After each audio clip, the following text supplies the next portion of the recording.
आज के वीडियो में हम एक फैंटेसी एक्शन मानवा को एक्सप्लेन करेंगे एंड आई होप आप लोगों को ये पसंद आएगा। तो एपिसोड के शुरुआत में हम देखते हैं एक मॉन्स्टर को जो शहर को तबाह करते हुए आगे बढ़ रहा था और उसी के सामने एक लड़का भी खड़ा था। अचानक ये लड़का देखता है कि उसके हाथों से कुछ लाइटिंग जैसा बाहर निकल रहा है और फिर अगले ही पल वो लाइटिंग उसके पूरे बॉडी पर एक जबरदस्त झटका देता है जिससे वो बेहोश हो जाता है और एक अजीब सा एनर्जी उसके शरीर के अंदर एंटर कर जाता है। एंड फिर हम देखते हैं कि इस लड़के का आँख खुलता है उसके बेडरूम पर। वो कहता है मुझे लगता है कि मैं अपनी टैलेंट को एवोकेनिंग कर रहा था और अभी जो मैंने देखा वो शायद इस एवोकेनिंग प्रोसेस का ही हैलुसिनेशन है। इसके बाद हमें नैरेटर के थ्रू पता चलता है कि 100 साल पहले आसमान में काउंटलेस डायमेंशनल स्पेस क्रैक दिखाई दिया था जिसके अंदर से काफी सारे भयंकर मॉन्स्टर पृथ्वी पर अटैक किया और इंसानियत को खतरे में डाल दिया। लेकिन वही दूसरे दुनिया से आया हुआ एनर्जी ने इंसानों के टैलेंट को एवोकेनिंग करने में मदद की। कुछ लोगों ने अपने टैलेंट को एवोकेन किया और इस तरह से ही इंसान जाति के लिए टैलेंट के युग का शुरुआत हुआ।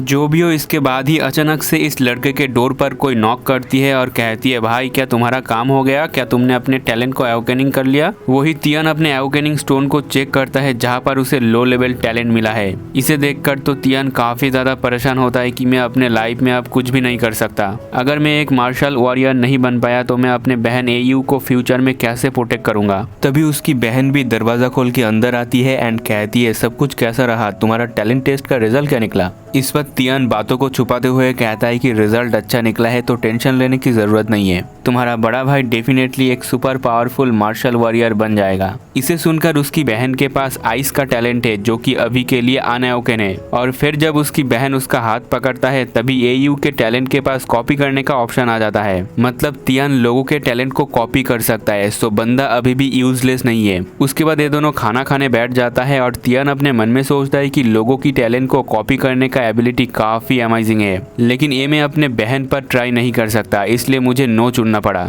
और वैसे भी मेरे बहन की बेस्ट टैलेंट मुझसे काफी बेहतर है एंड आइस टैलेंट एक रेयर टैलेंट होती है, अगर वो सक्सेसफुल एवोकेन कर ले तो वो किसी को भी हरा सकती है। और फिर इसके बाद तियान अपने मरे हुए मॉम डैड की तरफ देखता है और अपने मन में कहता है कि अब आप लोगों को टेंशन करने की कोई ज़रूरत नहीं है। इसके बाद सीन बाहर शिफ्ट होता है। तियान बाहर आके अपने कॉपी एबिलिटी से चेक करने लगता है और गाइज मैं तुम लोगों को बता दूं, तियान अपने इस कॉपी एबिलिटी के मदद से 3 मीटर के रेडियस पर किसी के भी टैलेंट को देख सकता है। लेकिन आसपास यहाँ पर उसे सिर्फ लो टैलेंट वाले लोग ही मिलते हैं, बट उसे एटलीस्ट एक मिडिल टैलेंट को कॉपी करना है, इसलिए अब वो जाने लगता है एकेडमी की तरफ जहाँ पर उसे मिडिल टैलेंट वाले लोग मिलेंगे। और फिर इसके बाद सीन चेंज होता है लिन हाई वेस्ट 5th एकेडमी में, जहाँ पर तियान आता है और बंदा अपने मन में कहता है कि जिस कॉपी टैलेंट के साथ मैं एवोकेन हुआ हूँ इस टैलेंट से डेफिनेटली मैं फ्यूचर में काफी ज्यादा स्ट्रॉन्ग बन जाऊंगा। यही सोच के बंदा इस एकेडमी में भर्ती हो जाता है। और फिर इसके बाद हम इस एकेडमी में 10 दिन बाद का सीन देखते हैं जहां पर तियान ट्रेनिंग कर रहा था। उनका मास्टर कहता है कि अगर तुम्हें एक मार्शल वॉरियर बनना है तो तुम्हें सबसे पहले बॉडी ट्रेनिंग तकनीक को सीखना होगा और इसके लिए तुम्हें अपने बॉडी के सारे एनर्जी को इकट्ठा करके अपने चेस्ट के सामने एक एनर्जी साइक्लोन क्रिएट करना होगा, तभी जाकर तुम इसमें सक्सेस हो सकते हो। हम देखते हैं कि सभी ये करने की कोशिश करता है लेकिन एक एक करके सभी बेहोश हो जाता है, बट तियान अभी भी टिका हुआ था। उसका मास्टर उसे कहता है कि इन निकम्मों को अकेला छोड़ दो, सिर्फ वही लोग मार्शल वॉरियर बन पाएगा जो एनर्जी साइक्लोन को क्रिएट कर सकता है। लेकिन बहुत कोशिश करने के बाद भी तियान इसे नहीं बना पाता एंड उसका रीजन भी उसे पता है, लो लेवल टैलेंट। उसका टीचर भी उसे यूजलेस कहने लगता है और बोलता है तुम लोगों को चैनडोंग से सीखना चाहिए। इसके बाद सीन शिफ्ट होता है। तियान अपने दोस्त ज़ैंगबाओ से पूछता है ये चैनडोंग कौन है। इस पर उसका दोस्त ज़ैंग बोलता है कि वो एक अमेजिंग स्टूडेंट है, सिर्फ 2 हफ्तों में ही वो मार्शल डिसाइपल बन गया था। तियान कहता है कि इसका मतलब उसके पास भी हाई लेवल टैलेंट है।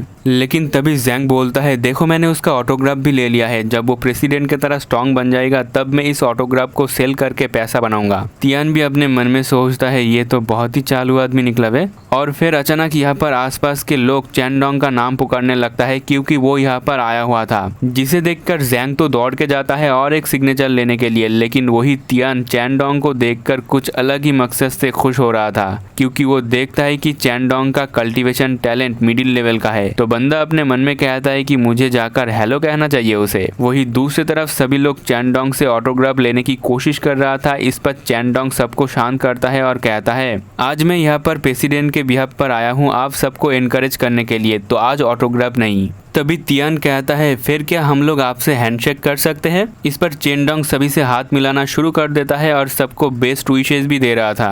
एंड लास्ट में आता है तियान का बारी, उसे सिर्फ इसका हाथ टच करना है, जिसे सोचकर ही बंदा तो पागल हो रहा था। और फाइनली वो इसके साथ हैंडशेक कर लेता है और चेंडोंग का एबिलिटी उसके पास कॉपी हो जाता है। इसके बाद चेंडोंग यहाँ से चला जाता है और आखिरकार तियान को जो चाहिए था वो उसे मिल चुका है। इसके बाद सीन शिफ्ट होता है, हम देखते हैं रात में तियान एक जंगल में बैठकर उस एबिलिटी को कॉपी करने के बारे में सोच रहा था। पहले वो थोड़ा घबरा रहा था, लेकिन चाहे जो भी हो वो इसे एक्सेप्ट कर देता है और उसकी एबिलिटी भी उसके साथ मर्ज होना शुरू कर देता है। बट अचानक से उसके दिल में काफी ज्यादा पेन होने लगता है। वो नीचे गिर के तड़प रहा था, लेकिन कुछ देर बाद उसका पावर मर्ज हो जाता है एंड अभी तियान के स्टेटस विंडो में उसका कल्टीवेशन टैलेंट अपग्रेड हो चुका है मिडिल लेवल में। तियान भी इसे देखकर खुश होता है कि इस दर्द के बदले मुझे काफी अच्छा रिवॉर्ड मिला। और फिर उसके सामने एक नोटिफिकेशन पॉपअप होता है जिसमें लिखा हुआ था ये जो कॉपी टैलेंट है इसका कूल डाउन टाइम है 30 दिन का। एक उल्फ मॉन्स्टर को हवा में उड़ते हुए देखते हैं। वही दूसरी तरफ हम देखते हैं तियान को जो बाहर घूम रहा था एंड उसके पास से ही एक डैड अपनी छोटी बेटी के साथ चल के जा रही थी। और फिर तभी अचानक से तियान को कुछ सेंस होता है। पीछे घूमकर वो देखता है कि वही उल्फ मॉन्स्टर ने उस छोटी बेटी के डैड पर हमला करके उसे मार डाला है। इसे देखकर तो आसपास के लोग यहाँ से भागने लगता है। वही ये उल्फ मॉन्स्टर इस छोटी लड़की के डैड को खाने के बाद अब उस पर हमला करने के लिए आगे बढ़ता है, लेकिन अटैक लगने से पहले ही बीच में तियान आके उस छोटी बच्ची को बचा लेता है। फिर भी इस मॉन्स्टर का स्पीड काफी ज्यादा था जिससे तियान भाग नहीं पाएगा।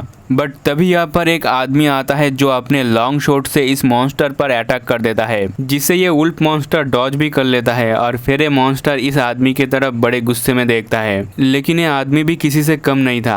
और फिर तभी पीछे खड़ा तियान इस आदमी से पूछता है तुम कौन हो। इस पर यह आदमी कहता है कि सब लोग मुझे कैप्टन उल्फ कहते हैं, लेकिन इस सिल्वर मून वाले उल्फ को तुम मुझ पर छोड़ दो और इस लड़की को प्रोटेक्ट करो। एंड ये बोलने के बाद बंदा इस मॉन्स्टर के साथ फाइट करने के लिए आगे बढ़ते हैं। हम देखते हैं कि इस मॉन्स्टर के साथ ये आदमी काफी अच्छे से टक्कर का फाइट दे रहा था, बट ये मॉन्स्टर भी अपनी स्पीड का काफी अच्छे से इस्तेमाल कर रहा था, जिसे देखकर ये बंदा अपनी टीममेट को यहाँ पर बुला लेता है। इसके बाद हम देखते हैं कि 2-3 बंदा मिलकर इस उल्फ पर एक साथ हमला करने लगता है, लेकिन ये उल्फ इन सब से बचकर भागने लगता है। बट एक बंदा अपना तलवार इस उल्फ के सीने में घुसा देता है। सबको लग रहा था कि इस मॉन्स्टर का खेल खत्म हो चुका है, लेकिन तभी ये उल्फ मॉन्स्टर जोर से चीखने लगता है, जिससे उसके आसपास से काफी ज्यादा रेड ऑरा निकल रहा था। हमें पता चलता है कि इस उल्फ ने अपने ब्लड लाइन पावर को रिलीज कर दिया है, इसलिए सब लोग पीछे आ जाता है। एंड फिर उल्फ मॉन्स्टर पूरा लाल होकर यहाँ से भागने लगता है बहुत ही तेजी से। लेकिन इस आदमी को इसकी बिल्कुल भी टेंशन नहीं थी, क्योंकि उसे पक्का यकीन था कि ये मॉन्स्टर यहाँ से नहीं भाग पाएगा।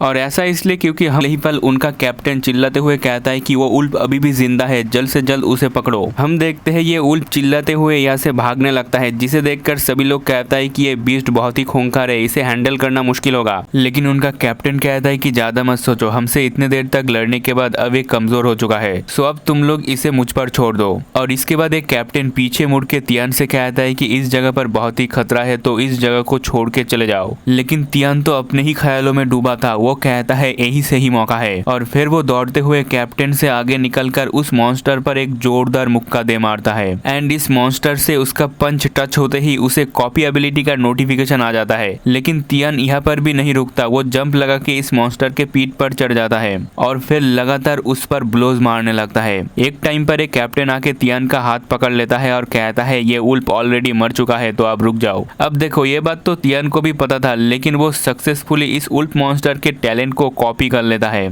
इसके बाद कैप्टन इस जगह को क्लीन करने के लिए बोलता है और कुछ लोगों को उस उल्फ मॉन्स्टर के बॉडी को ले आने के लिए बोलता है एंड कुछ लोगों को उस छोटे लड़की की ध्यान रखने के लिए बोलता है। और फिर एक कैप्टन जाने से पहले तियान से कहता है कि गुड बाय यंग मैन, जब तुम एक मार्शल आर्ट करने लगेगी। जो भी हो, उसके बाद तियान अपने मन में सोचता है कि ये पहली बार है जब मैंने एक बीस्ट को अपनी आंखों से देखा। सच में ये मॉन्स्टर स्टोरी से 1000 गुना डरावना था। बट बंदा अपने मन में कहता है कि मेरे छोटी बहन को प्रोटेक्ट करने के खातिर मुझे जल्द से जल्द एक मार्शल वॉरियर बनना ही होगा। और फिर तियान अपने कमरे के अंदर आता है और अपने स्टेटस विंडो को देखकर अपने मन में सोचता है, क्या सच में एक मॉन्स्टर बीस्ट का एबिलिटी ह्यूमन बॉडी के साथ जुड़ सकता है? क्योंकि पिछले बार जब उसने मिडिल टैलेंट को कॉपी करने की कोशिश की थी तब उसे काफी ज्यादा पेन हुआ था, तो शायद इस बार उससे भी ज्यादा हो या उसकी जान को खतरा भी हो सकता है। लेकिन तियान कहता है कि मुझे उन लोगों की रक्षा करने के लिए और भी ज्यादा स्ट्रॉन्ग बनना होगा जो मेरे लिए इम्पोर्टेंट है, चाहे इसके लिए मुझे कुछ भी क्यों ना करना पड़े। और फिर बंदा अपने मुंह के अंदर एक कपड़ा डाल लेता है ताकि उसकी चीखें किसी को सुनाई ना दे।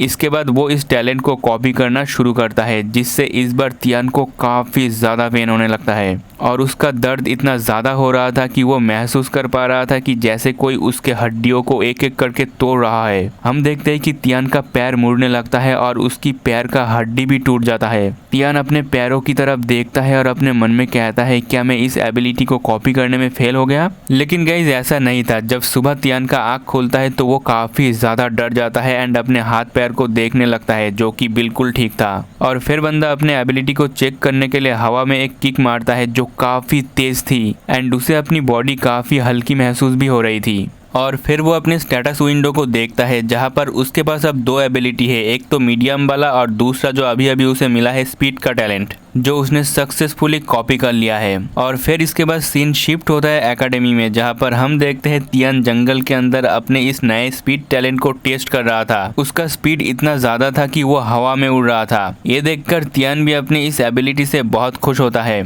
इसके बाद बंदा एक जगह पर लैंड करता है और एक पत्थर के ऊपर बैठ के कल्टीवेशन करना शुरू कर देता है, क्योंकि तियान अभी एक मार्शल वॉरियर तो बन चुका है लेकिन ताकत के मामले में वो अभी भी कमजोर है। तो बंदा अपने मन में सोचता है कि ये बहुत ही अच्छा होता अगर मुझे कोई एक रास्ता मिलता कल्टीवेशन स्पीड को और तेजी से इंक्रीज करने का। बट जो भी हो, हम देखते हैं कि यहाँ पर उसका दोस्त ज़ैंगबाओ भी आ जाता है और वो तियान से कहता है कि मैंने तुम्हें एकेडमी में हर जगह पर ढूंढा पर तुम नहीं मिले, पता चला कि तुम यहाँ पर ट्रेनिंग कर रहे हो। लेकिन अचानक ज़ैंग तियान के पास आकर उसे टच करता है और कहता है, तुम तो काफी ज्यादा स्ट्रॉन्ग हो चुके हो एक मार्शल डिसाइपल की तरह, तो क्या तुम जल्द से जल्द लेवल अप करना चाहते हो? तियान कहता है, इसके लिए क्या तुम्हारे पास कोई रास्ता है?